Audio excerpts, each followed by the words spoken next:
Good morning, good afternoon, or good evening. Wherever you are in the world, welcome and thank you for joining us. This is AutoVision News Radio at AutoSens and InCabin USA 2025 from the Huntington Place in downtown Detroit. We are speaking with Jim Scott, Key Account Manager, Central East Region for Optikos Corporation.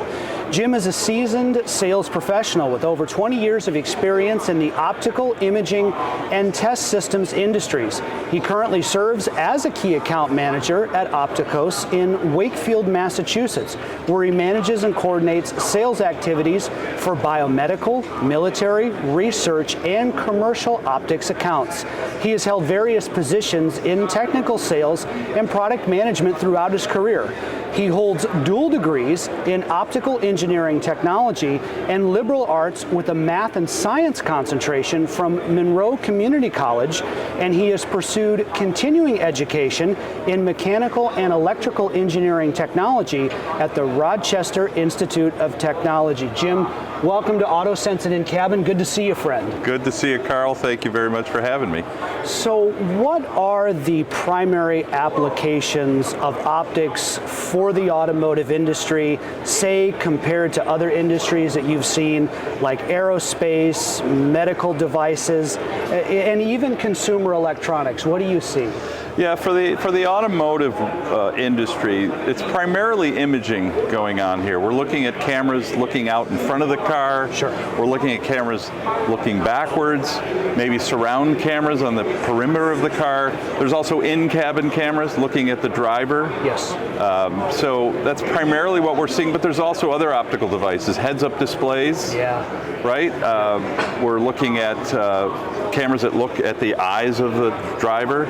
Sometimes if you open a fancy car's doors, you're going to see a projected logo on the ground. Yes. That's an optical product. So it's interesting. Now all these other industries, aerospace, biomedical, and consumer, they all have pieces of that as well. You know, Sure. in the aerospace world, we're looking at imaging. In biotech, we're also looking at image primarily, but also fluorescence imaging for sample testing. And in consumer, again, cell phone, right? It's an image. Yes. The difference with the automotive world is that all of these images and things going on, they have to work together. Okay. So it's a coordinated image flow or LiDAR flow if you're using LiDAR. So I would say that an automotive imaging or automotive optics has some of the most stringent requirements in the field.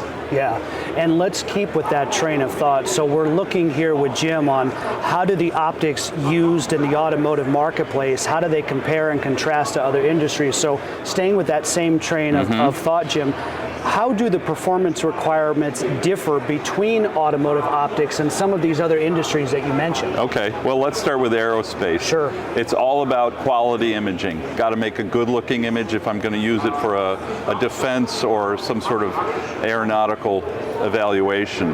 But price, cost is not really a driving factor. Sure. So you drive for very good looking images, but I'm not really worried about the piece price. Right. You go to medical devices, all of a sudden cost is very important, right? But also size. You know, things have to be small if I'm doing surgical devices. Yes. So, and cost is big. A lot of these medical devices you throw away when you're done with them. So there's imaging and optical products that are used once and then thrown away.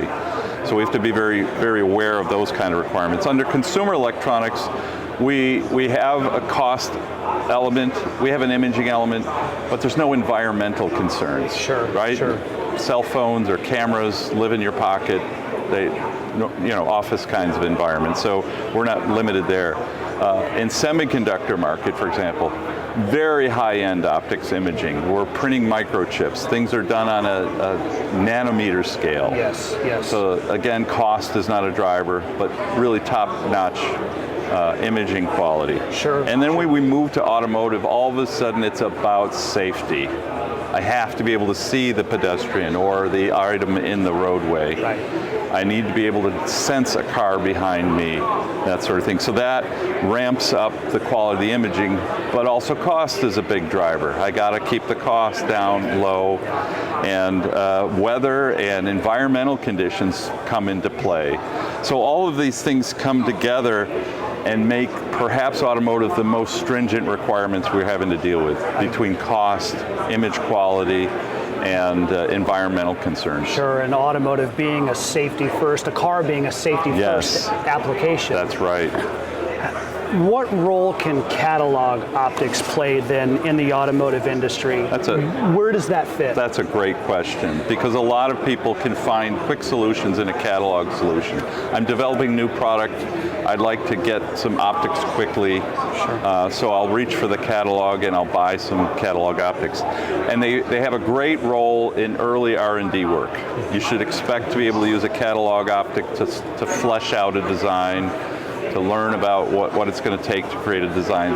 The problem with catalog optics is the quality standards are not really up to what the automotive industry might require. I see. So you can use them, but you should be prepared to test 100% of the product. Sure. Because you've got to worry about variations in product. So you have to have a very good quality metric, and you have to pour a lot of energy into that. And at some point, that convenient optic becomes less cost effective than a custom solution which is made to your requirements. That makes sense. When it comes to requirements, regulatory requirements, so similar train of thought here that we've been talking about. Yeah. For automotive optics, what are the regulatory requirements and how does that differ from other industries, and then how does that affect the design process? Well, here we go. The automotive market is a little bit of the Wild West. Sure.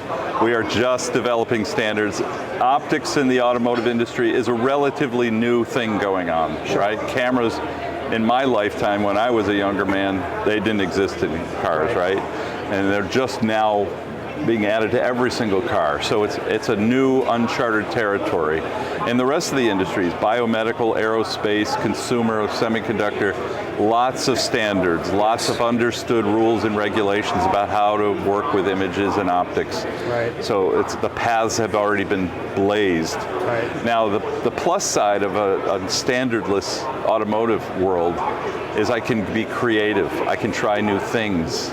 But that means that every solution doesn't necessarily match other solutions. So there's good and bad in there. Sure.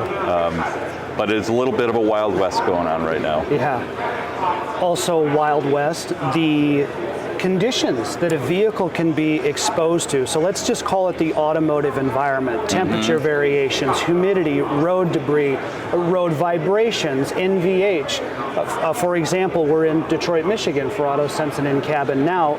Beautiful summer day, but harsh winters in Michigan. So when you're in these vast ranges of the automotive temperature environment, how does that influence optical design choices? Yeah, so this is one of the hardest requirements to deal with, because we're faced with a cost pressure, and I need to have my imaging systems work at all kinds of conditions: cold, hot, foggy, rain conditions. So you have to get very creative with material choices. You're going to be limited in material choices because of the cost drivers. But you can find solutions, and there's some new approaches and new materials, even some new plastics you might use in optics that are going to help make this transition a little bit easier. But it's a tremendous amount of pressure, and I think it comes down to, for example, temperature variations will change the focus of a lens. So what you can do is you can monitor and learn how that lens might change focus, and working with the camera that lens is attached to, try to balance or counteract the changes in the camera temperature with the changes in the lens behavior, and they'll work with each other instead of against each other to keep that image reasonably stable. That makes sense. So it's creative kind of solutions, and metrology and understanding is key to getting that job done. Absolutely. Jim, what are some of the emerging optical technologies that we should be aware of that are on the horizon, or maybe asked another way, what are some emerging optical technologies that could revolutionize the field of automotive optics? Well, the sad news right now is there's no magic bullet waiting for you, right? There's no perfect solution to this.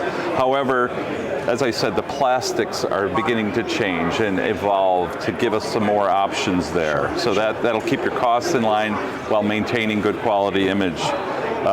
The sensor technology is playing in as well, and that interaction with the lenses to create stable images. That's there. We do have freeform optics, which is a sort of cutting edge technology in optics. Rather than a nice spherical surface, there's surfaces that are used in AR technology that could create solutions that are better tuned to the automotive marketplace.